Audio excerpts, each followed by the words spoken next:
I'd like to invite Frances Rush OAM from the Asylum Seekers Centre. She's the CEO of the Asylum Seekers Centre to say a few words.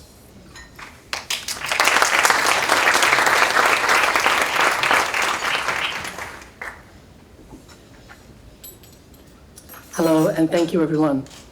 I'd like to also acknowledge that we are on the land of the Gadigal people of the Eora Nation and pay respects to elders past, present and emerging. And Ahmed, how many people can talk about you, but I don't know who you don't know. So thank you for this invitation.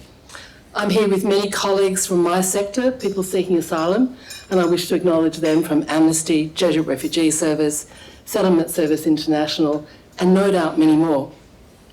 I was very taken, Rosalind and Ahmed, by that link between the windows from one heart to another. And I think that really, really stays with me.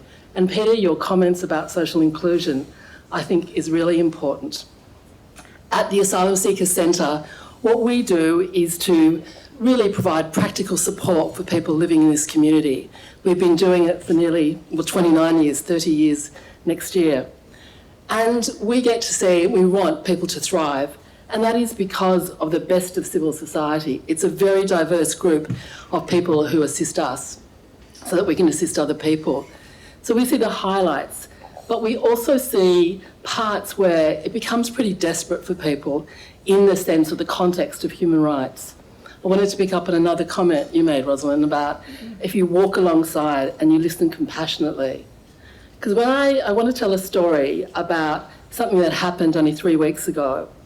This is a story about a man who I called Hamid, that is not his real name. He'd come and he'd fled for persecution from Iran 10 years ago, and he came by boat. He was in Australia he was in various detention centres, but he was here for 10 years, and he still did not have an outcome of his claim for protection. And we all know, I think, what that does to people to live in limbo. But 3 weeks ago, he died. He died in his room, and people, because it wasn't a formal lease situation, people didn't have all that information. And our centre, and I'm sure many other centres, had helped him along the way in various ways. And it came to us about 2 weeks after he died through police to say, can you help with the burial? And it really became an issue of how we were going to do that. Ahmed, I think you were sending texts on a Friday night at 11:30 as we were trying to look at how we could organise to appropriately, within the Islamic tradition, bury this person.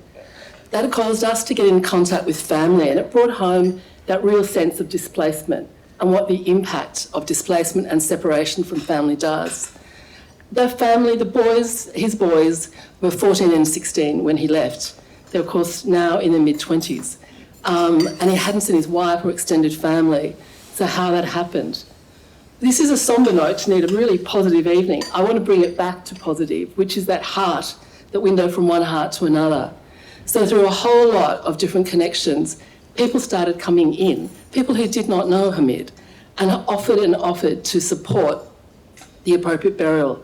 And that just kept giving to the way that we were able to link the family through technology to be part of the burial and to make different connections.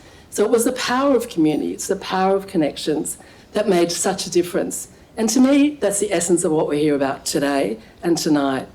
Often, and New South Wales government has done so many positive things to include people through COVID, but often because of your visa, you're excluded.